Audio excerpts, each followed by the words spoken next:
Thanks for moving, Kate. I thought it was frozen for a second because it was silent and everyone was so still.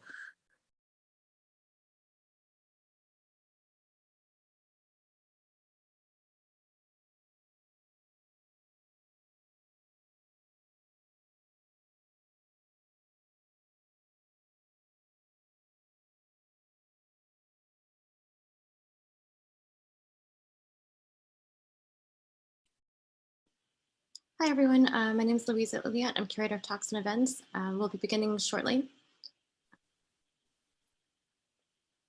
Just waiting for a couple more people to join us.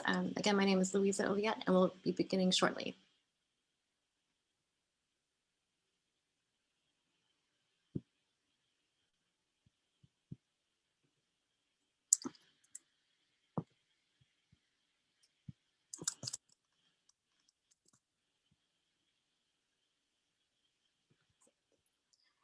Thank you all for joining us. My name is Louisa Uliat, and I'm Curator of Talks and Events at the Photographers Gallery.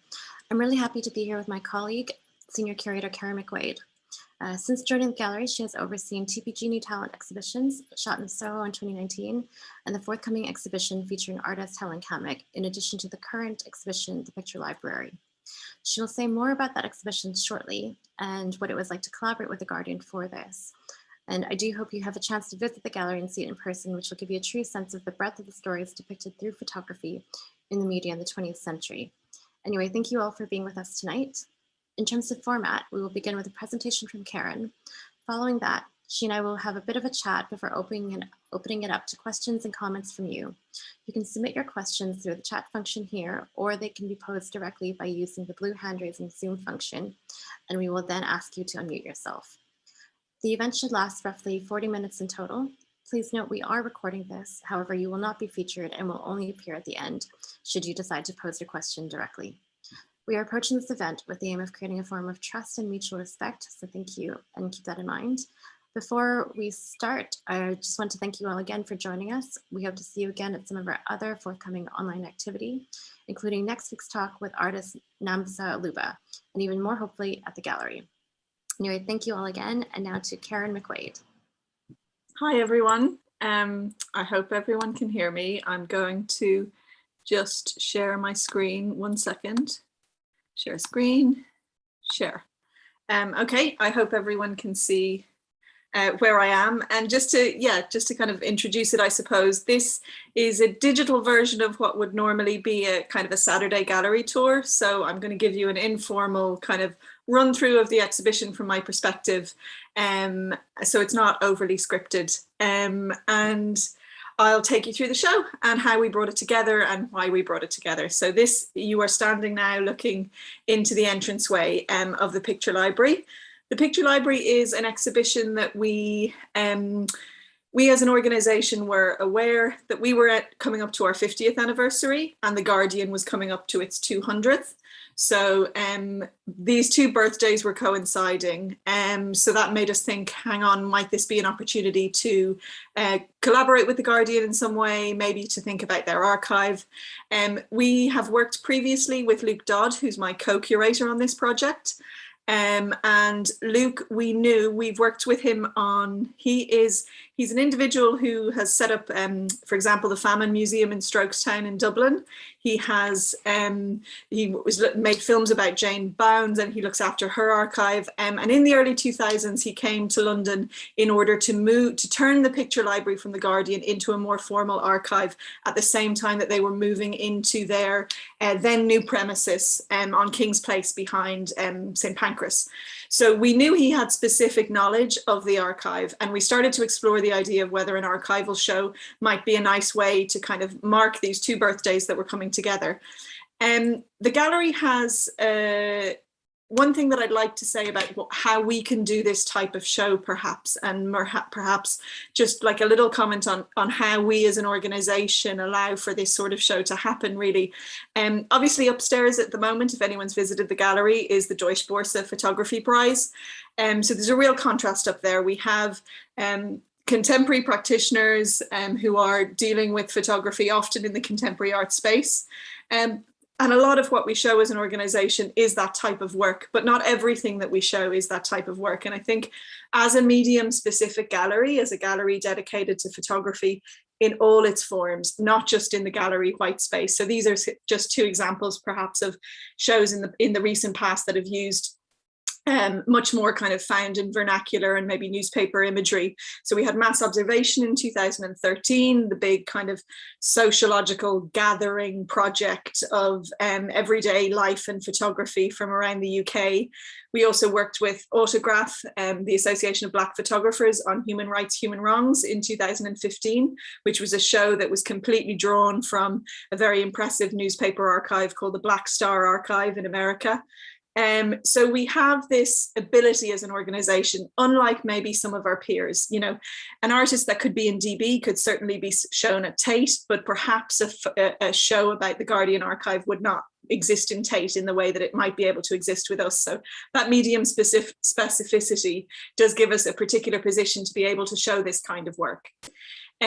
This is an image of the Guardian from the Guardian. This is just an everyday research image that Luke was sending me and worrying about how much images were curling and how we were going to deal with them within our kind of framing system. But this is the Guardian archive itself.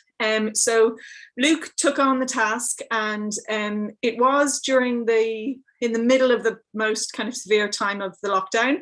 So there's about, I should say, in terms of the establishment of the archive, the first photograph was used in the Guardian in about 1905, and they employed their first staff photographer in 1908, and that's him there. That's the first picture desk, so to speak, and he's the gentleman holding the camera there. That's Willie Doty, and he was employed, I think, in 1908, and I think he was employed until the early 40s. So he would have been the first Guardian staff photographer, and this is an image of the first picture desk, so to speak. And actually, the machinations of a picture desk and the kind of the workings of a 20th century, not a 21st century, but a 20th century picture desk is something we want people to go away from the show with a slightly better understanding of. So it's great. We very much opened the show with that image. And I'm not sure if my face is in the way of it, but on the right-hand side of this image, that might just be for me. On the right-hand side of this image, you see that image again, and you see underneath it a little shelf with an album. So the image that you're looking at there of the first picture desk came from an album that was put together in 1921 to celebrate the Guardian's centenary. So it's 100 year. And in that image, you also have other really great images, including this one here. So that album that you see underneath the image on the wall there is this album. And there we go. There's a really, really great image of the printmakers celebrating 100 years in, and now they're at 200 years. So there's as I say, the images. So if you've got a staff photographer from 1908, you have photography content building up since 1908. It built up fairly slowly because images were used quite sparingly in those early years.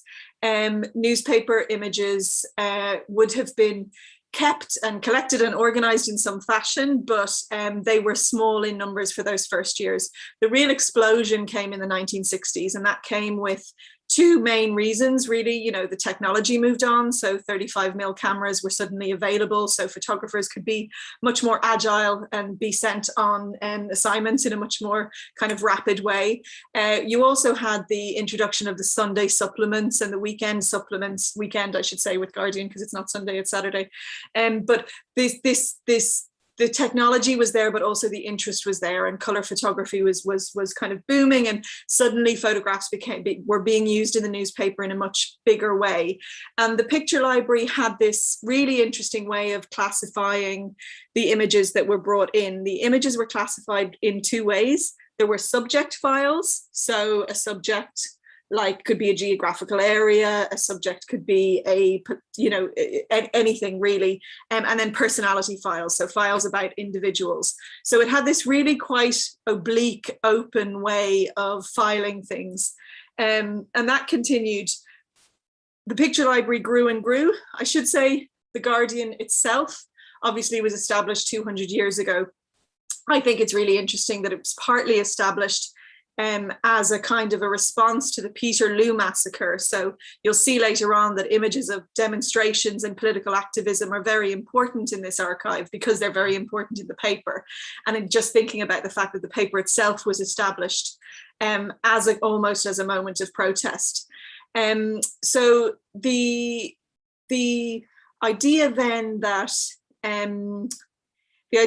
these files are being built up and kind of organized in some way explodes, as I say, in the 1960s, but it's only really slows down then in the 2000s because digital really comes in and starts taking over at that point. So for that whole period, you have these plastic working prints being accumulated.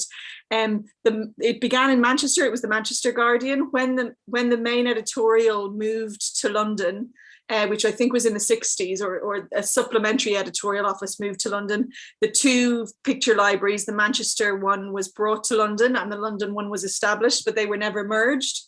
So they sit kind of side by side, but were never actually completely integrated. And this way of kind of storing these images in files and picture editors calling them up from picture researchers was, you know, this kind of very busy activity at the time before everything went digital in the early 2000s. And that's really the parameters that we put on the show. The show kind of straddles the 20th century. We may have an image from 2001, I think, but we really do only go up to kind of the digital transfer. The way we started to think about the show was in this very front section that you see. So this section here. This is really our establishing space. It's an opportunity for us to think about and draw out on some of the themes that we recognized as reoccurring within the show, reoccurring within the archive, I should say, sorry. So as I was talking about those two subject matters, personalities and subjects, if you take out a subject file or a personality file, you may have images by a famous photographer beside anonymous images. You may have images from the 1940s alongside an image from the 1980s. You have this kind of leveling out completely because they're not ordered in a hierarchical way. The way you as an investigator come across them is also non-hierarchical. And yet, because of the political leaning of the paper, the very kind of straightforward liberal political leaning of the paper, certain things come up again and again, and we wanted to draw those out in this front space.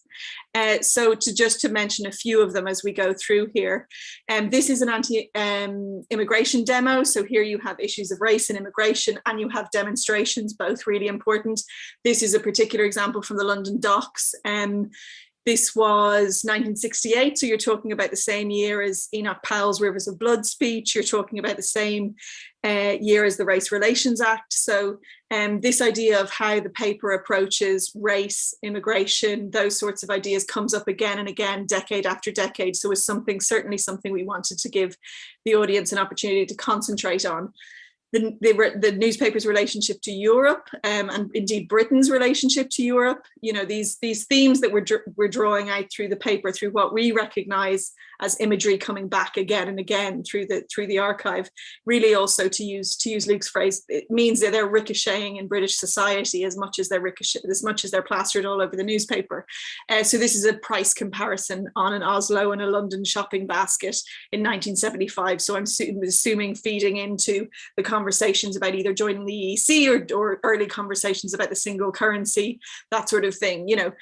So Britain's particular relationship to Europe is also something that comes up a lot. Post-colonial issues and post-colonial shadows are very much there in the paper. This is the British troops evacuating Ireland. So these captions are verbatim taken from the back. And that's an example there. You wouldn't say Southern Ireland today. But this is a 1922 image of the last of British troops leaving Ireland. So the kind of the post-colonial narrative comes up in the paper again and again. Women, feminism, you know, I think that the women's page in the paper was established, I think, in 1921, which is quite early. And this is an image of a great image, I think, of Annie Kenny, who is She was a suffragette leader. She was, interestingly, in the fact that she was very militant as a suffragette leader. She was she was a mill worker originally, in a cotton mill. So she was unique amongst most of the very active suffragettes in the fact that she was working class. And interestingly, in terms of kind of, she was one of the only people from that sort of a background who had a position, a senior position within the Women's Social and Political Union. And she's an interesting case because C.P. Scott, the very famous Guardian editor at the time, and the paper as a whole, was supportive of suffrage, of women's suffrage at the time. But as soon as it became militant in any way, or as soon as there was any violence in terms of the action, then they stopped supporting it. And because of that, and possibly also because of her class background, Annie Kenny was kind of ignored where other people were pushed forward. So we really like the fact that we can bring her back to some visibility. But, you know, again, these ideas around suffrage leading into feminism, leading into, you know, more current debates around kind of women's access to healthcare all around the globe. You know, again, this is something the Guardian would have a very firm stance on and would repeat time after time through the archive, decade after decade. More images of immigration here. This is Kenyan immigrants coming in 1968, arriving into Gatwick Airport. And I think it's a really interesting one because it's certainly rare these days to see any image accompanying an article about immigration in any form where people are coming off the plane or off the boat or off however they've gotten here in such a, you know, with very clean clothes, very presentable, very, you know, they have their luggage with them. It's obviously a very particular instance and doesn't quite correlate with the conversations and the visual imagery that's kind of circulating now. But that idea of immigration and how we deal with it again is something that, because the Guardian, with its liberal stance, and because the editors are interested in it, it has a higher presence within it has a significant presence within the archive. We were quite certain that we wanted to involve other voices. Ideally, if it hadn't have been during a pandemic, we would have liked to invite Nesreen, who's into the archive with us, to kind of have some of those conversations as we were planning the show.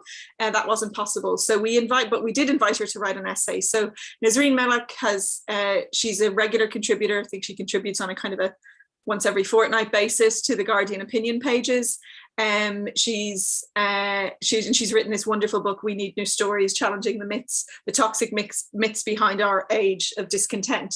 So we allowed Nesreen digitally to have access to our image choice once it was made, to about a wider choice than you see in the show. I should say the archive probably has about 1 million images in it. We made a long list of about 400 that we worked with and Nesreen saw before writing her essay. And then when we installed the show, we hung about 250 of the images. We commissioned an essay, which is on our website, so free for anyone to have a read of if they're interested. And I'll just, if you don't mind, I'll read just 1 or 2 excerpts from the essay, because I think it really does bring out some really quite important images. The origins of so many of our discontents are here, so many of our stubborn inequalities, a reflection of the fact that those behind the images themselves, the journalists, editors, and photographers, hail from the peaceful centre, the heart of an establishment of male and white privilege. So often, the moral certainty of sound politics prevents further interrogation of all the ways in which journalists bring unconscious biases and assumptions to their very certain views of the world. The liberal eye is not exempt from the hazards of centering its own perspective, despite its claims of objectivity. It may, in fact, be more prone to them. Old themes remain embedded. The differences in treatment still persists. The stories we choose to emphasize remain segregated by race and class, only with a veneer of political correctness, one that often stops us from scratching underneath the surface.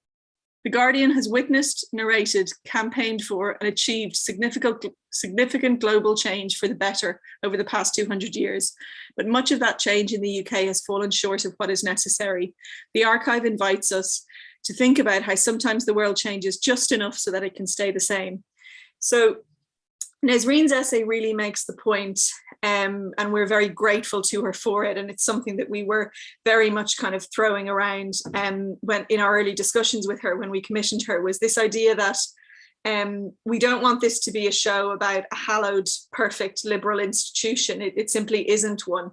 And what is quite striking when you look back through the decades is indeed only how very recently some ideas that would not seem okay in a liberal paper today, whether that be language or whether that be image creation, only 20 or 30 years ago were freely and you know, it seems almost thoughtlessly published in a paper, even with this like liberal standing. Something like this image, perhaps, I'm sure most picture editors and most photographers right now would not want to publish something of a male in a position of authority surrounded by younger men of color eating. I mean, it's quite a ridiculous image. And I think it was included, it was included in 1971. So the idea that, yes, the idea that perhaps the Guardian is very good on certain subjects. So it's got a great, you know, reputation in terms of industrial action and reporting it well, in terms of gay rights, in terms of feminism. But then there's other subject matters that perhaps have been less well dealt with over the years. So a few examples. Let me just, I lost my cursor, there we go.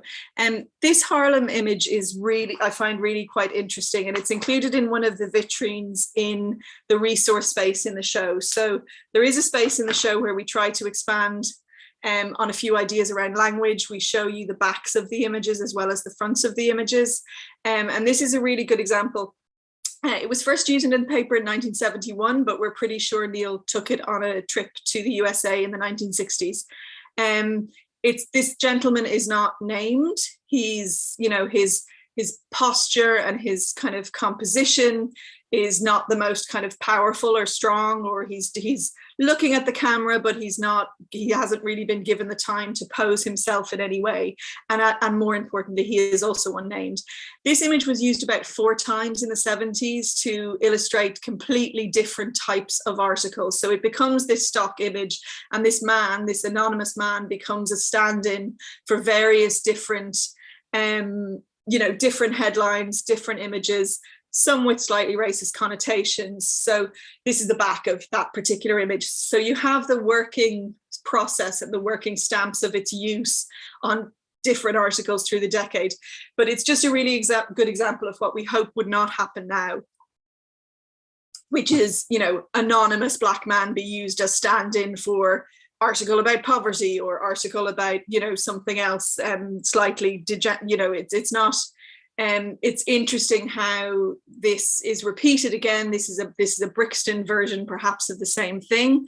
A Frank Martin photo from 1973. A Tale of Two Ghettos is a headline on one of the images as it was used. Again, this is the back of the image.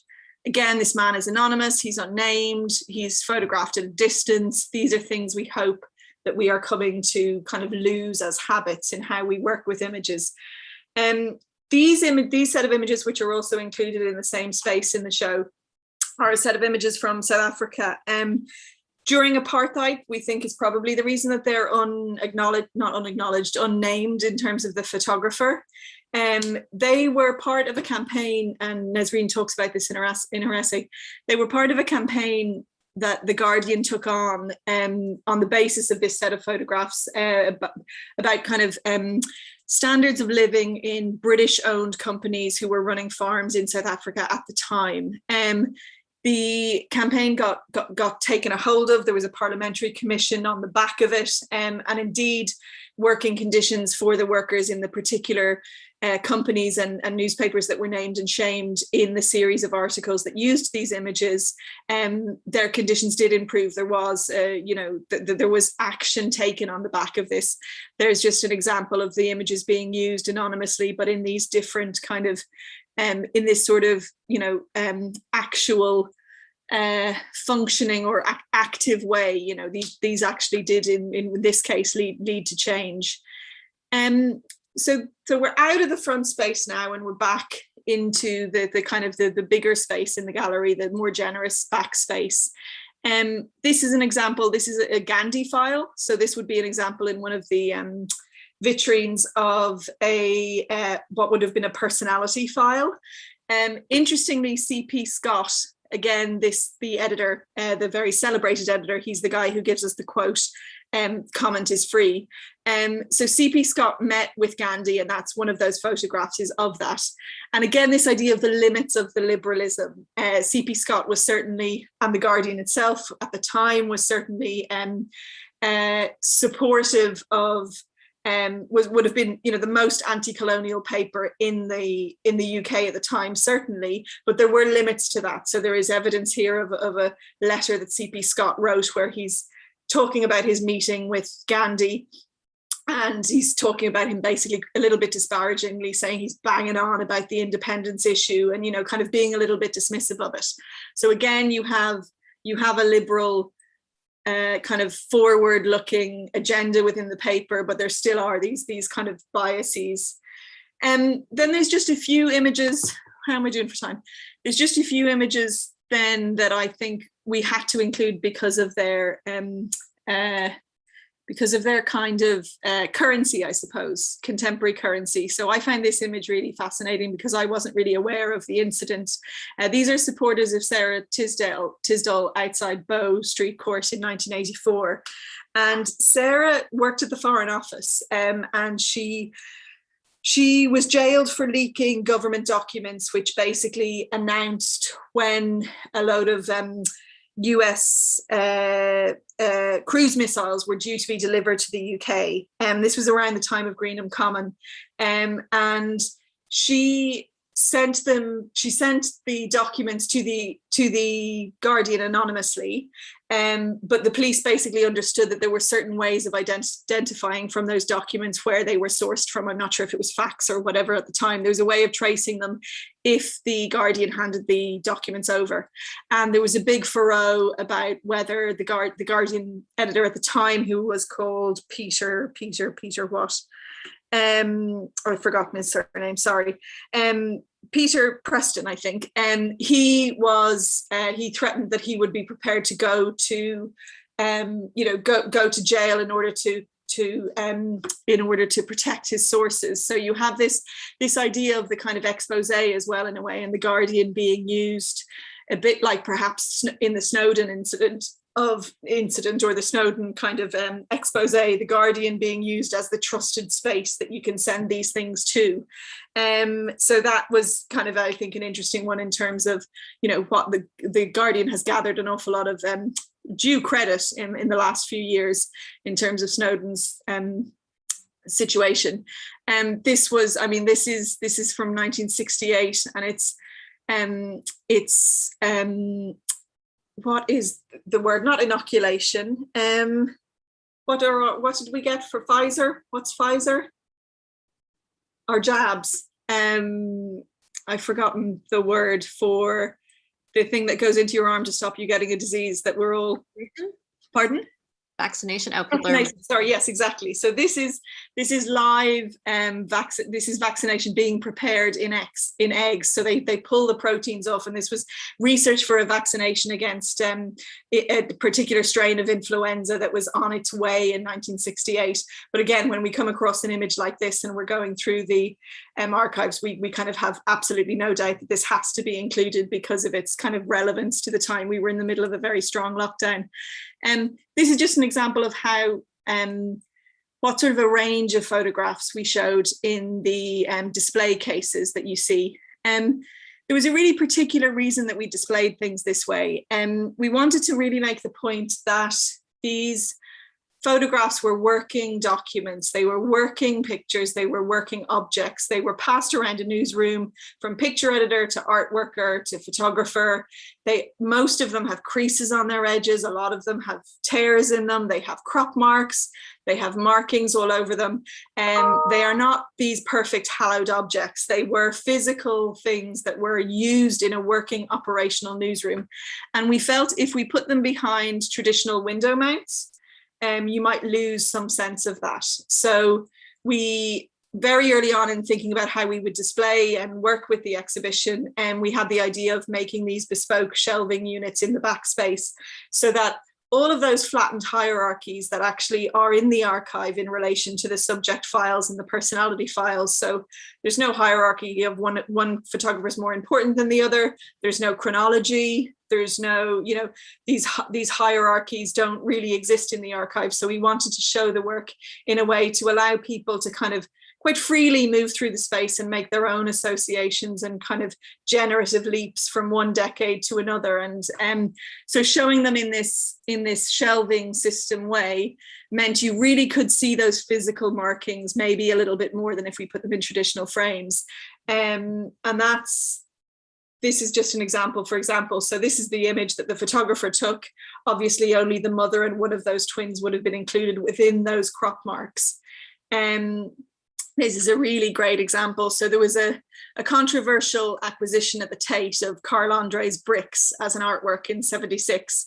And if you see, this is obviously being used in the paper in order to illustrate an article around this, but they obviously didn't want, they just wanted to concentrate on the bricks. So if you see the crop marks there, you see this man's lower legs have been airbrushed out in the earliest actual technical term, you know, the pre-Photoshop version of airbrush, which is literally someone painting him out. So he's kind of, you know, levitating in this very surreal way within the full image.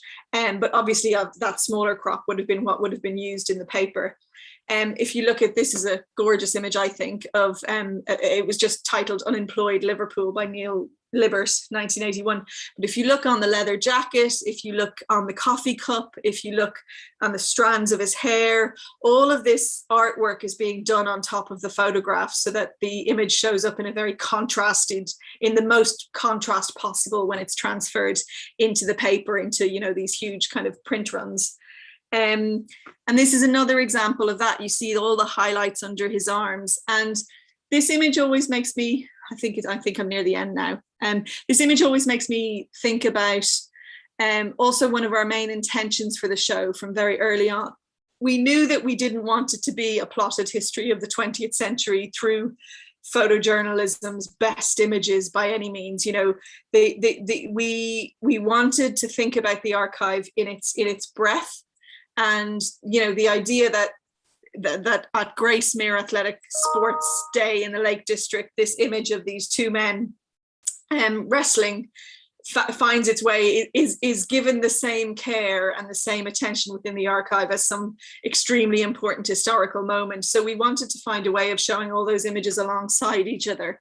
And in some ways also, because The Guardian has been perhaps photographically, or, you know, well, certainly certain has given space sometimes to images that are maybe more suggestive or open to suggestion.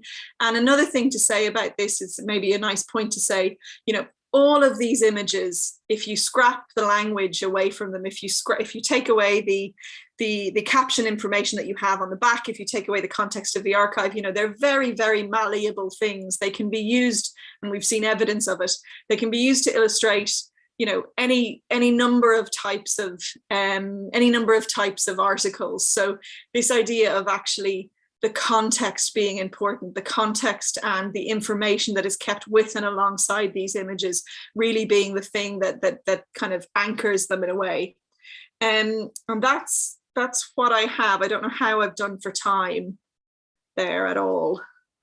No, you're good. Okay. That's perfect. Thanks so much, Karen. That was very rich. Sorry, I think your background got a bit dark. Yeah, I can turn a light on. Give me 1 second.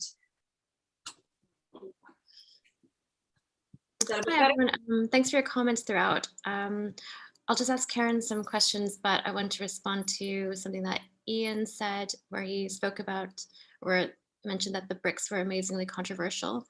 It's interesting that you mentioned the bricks, because that obviously is an issue. The bricks by Carl Andre, that has come up a few times even since then, and more recently. I remember there's a lot of controversy when they decided to include it in Tate Modern's rehang when they reopened in 2016.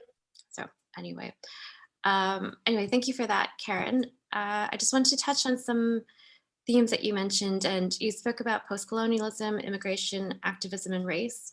Can you say a little bit more about the language used in The Guardian at the time that these histories were being made, and how they might contrast with how we speak about those same themes, either in The Guardian today or how we would interpret it in the exhibition itself? Yeah, so I mean, in terms of, I mean, I'm trying to remember now. I know I had a list on the day of opening of the most sensitive terms in the show, the ones that I was a little bit worried about, not overly worried about. We weren't using anything that would be considered absolutely 100% offensive now.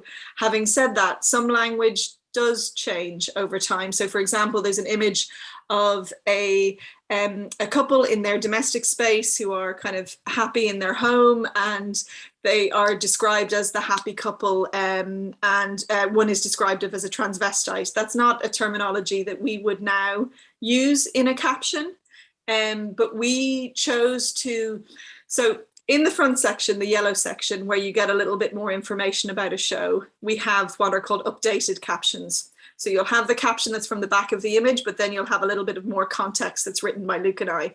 In the backspace, we have the images alongside each other, and then about every 4 or 5 images, we will have a caption card, and that will have just the, simply just the basic captions taken from the back of the photograph. So usually a few words of a descriptor and the year and the photographer. So in some of those, there were terminology like transvestite, for example, which we know now we would not use as an organization, and The Guardian would not use in its captioning.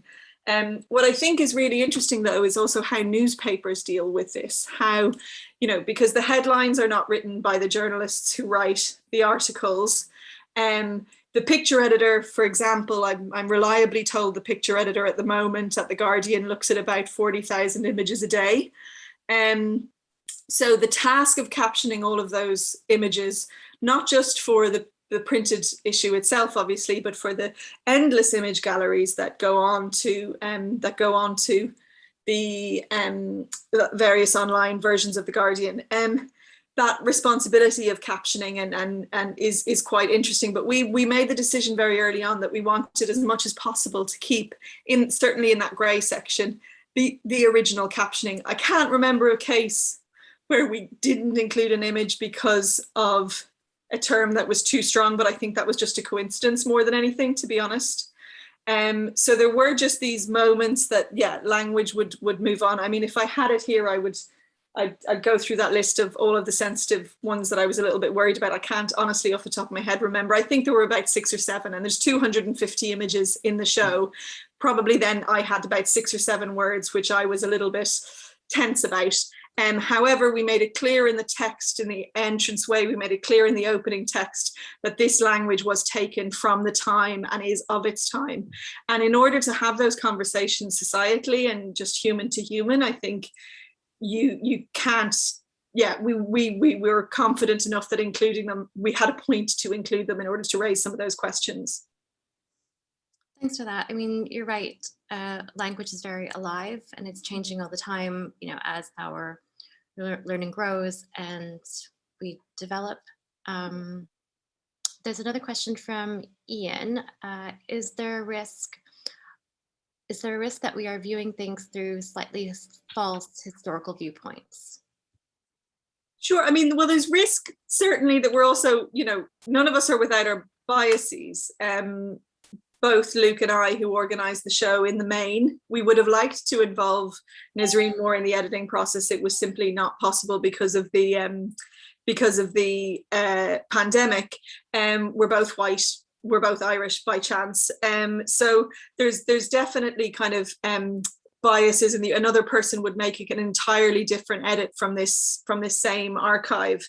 In terms of what to be cautious of and what not to be cautious of, you know, we really wanted to bring in another voice, and Nesreen, it's not a stand-in by any means for, you know, it's not a plaster to fix a problem, but we're really thrilled that Nesreen's essay is very much a part of the show.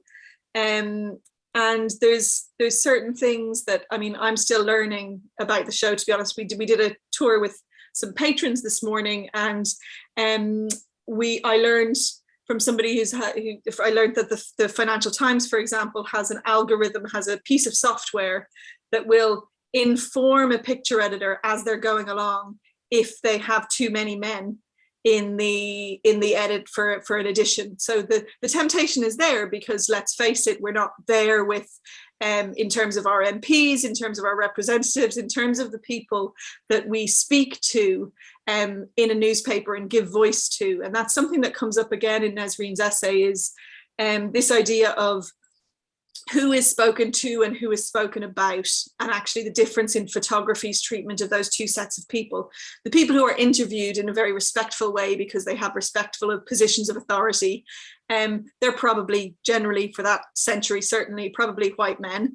They're probably wearing a suit. They've probably been allowed to get themselves ready for the camera.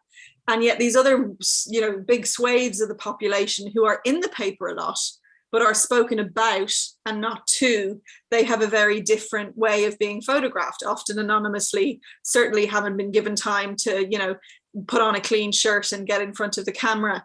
So those ideas of actually how we're all learning to deal with our own biases, which exist. So it's in terms of that risk that the question refers to, of course it's there. It's there because all of the individuals involved are part of structures and institutions that have problems, and are individuals that have biases. So it's not a perfect, it's by no means a perfect or kind of untainted operation. You just have to try and do it in a very mindful, in as mindful a way as you can.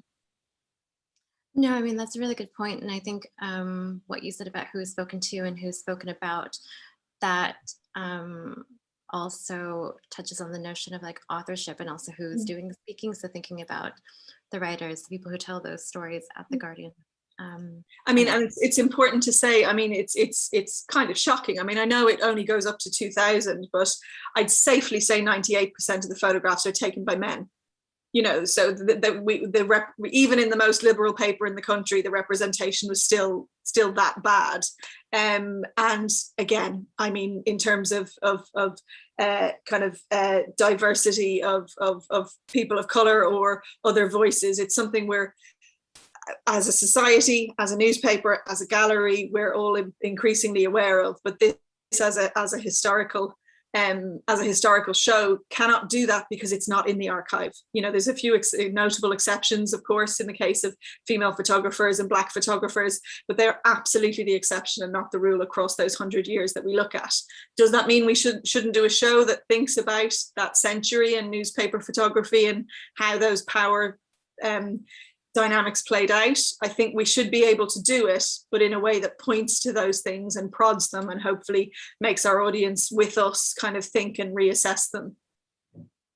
Yeah, I think just you posing that question and reminding us of that framing and that very specific kind of viewpoint that we're being presented with historical events, but very prescient to like what continues to be a problem today. And I think that critical lens is so key to how you approach your work here, and also like in other exhibitions I've seen you do. Anyway, we have a couple more questions. I'm just noticing time, but there's a great question from Peter Ride that kind of touches on what we were talking about in terms of, hi Peter, in terms of themes and topics. So could you say a little bit more about how you selected the themes and topics, maybe just pivoting a little bit from what you just said now? And he does ask about you starting from a long list when you mentioned you had about 400 key images, but what kind of things did you consider when you were whittling it down to the 200? Sure. So just to start on the second question, to be clear, that long list was what we physically brought into the space during the installation. So we brought about 400 of the images. I knew roughly what the shelves, I've done my maths, I knew roughly that the shelves would take somewhere around 250. So we brought in 400 on the day. The list was much longer before that. Those 400 are what we physically extracted from the archive to bring into the gallery space to play with, essentially, during an installation. The fun bit where you get to make your strange correlations and jumps across time and make associative leaps between images across decades and subjects. So that long list wasn't, there was a much longer list at the whole time of whittling it down. Luke would go into the archive. It was during the absolute strictest time of lockdown. So he was able to gain permission because of his very much insider kind of knowledge there. He established the place, so he knew exactly who and how to ask to get in. The offices were entirely shut down, entirely empty. It was literally Luke in the basement in the cold archive and maybe 2 or 3 security guards wandering around the Guardian as a space. So, and we would be in communication all the time, and he would bring small kind of crappy phone photographs and scans and small kind of visual notes for me, and we would talk about it and whittle things down as we went through the process. And the first part of the question I've of course forgotten now. What was the first part of Peter's question? Sorry. Let me pull it up again.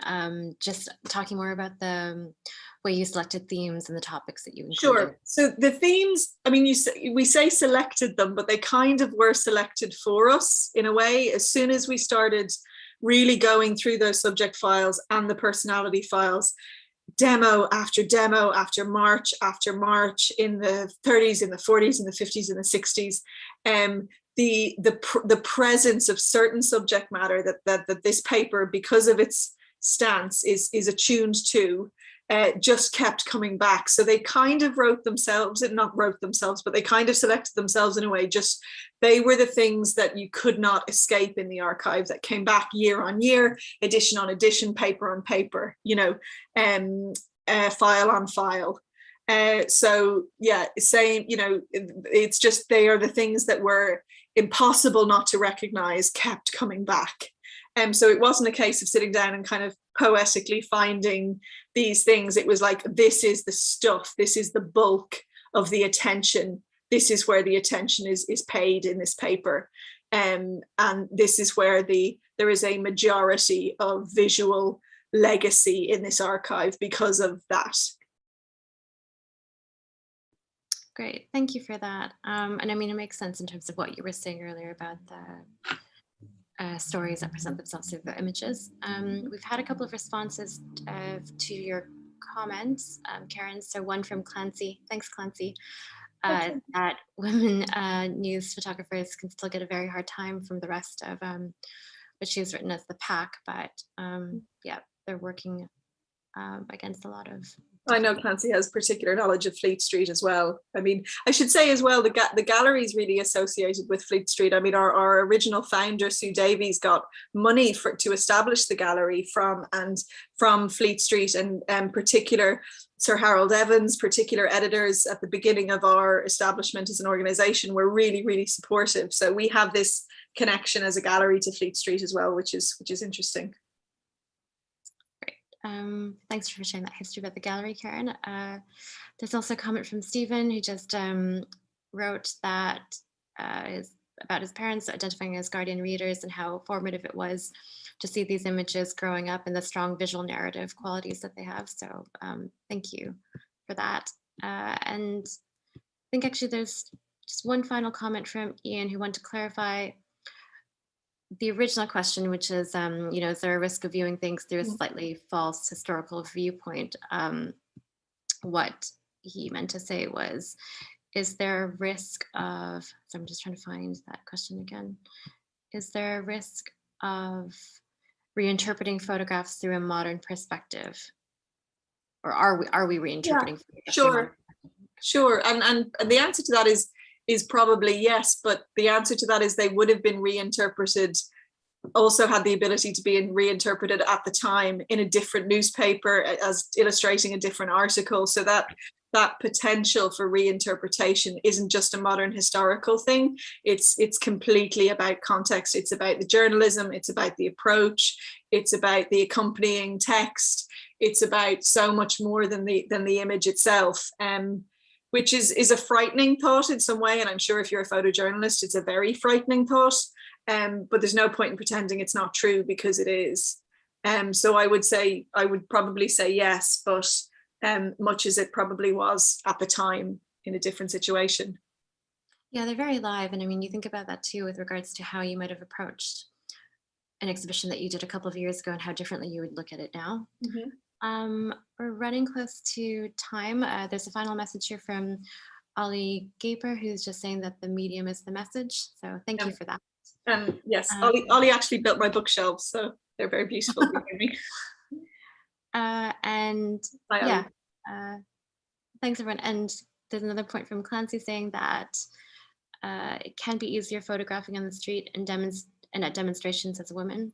It's true. Absolutely, and I mean that I have to say I was shocked. I knew it would be bad, but I wasn't expecting, you know, I really wasn't expecting there to be as few female photographers in the archive. So it is something, you know, and it's something I think we've talked about, Louisa, in other talks surrounding the show.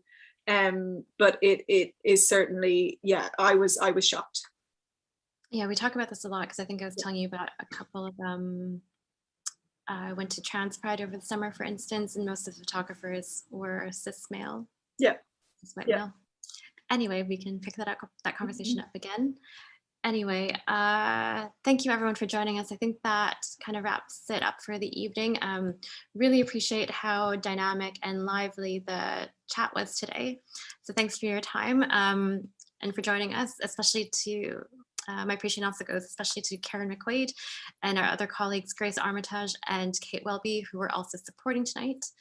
And thank you most importantly to you all for continuing to welcome us into your home and for your ongoing commitment to the gallery. So we really appreciate the opportunity to share our current exhibition with you, and hopefully you'll be able to come visit it in person before it closes this Sunday. Is that right? Yes, this Sunday. If anyone is in or near London, this Sunday is your last chance to see it before we swap the shows over. So yeah. Well, hopefully we see you at the gallery before Sunday anyway, and we hope that you're all okay. Please keep checking our website for updates on forthcoming program, and our next event is with artist Namsa Luba on Wednesday, the 29th of September. So more information on that and other activity is on our website. So anyway, thank you all again and see you soon. Thanks, Karen. Thank you very much.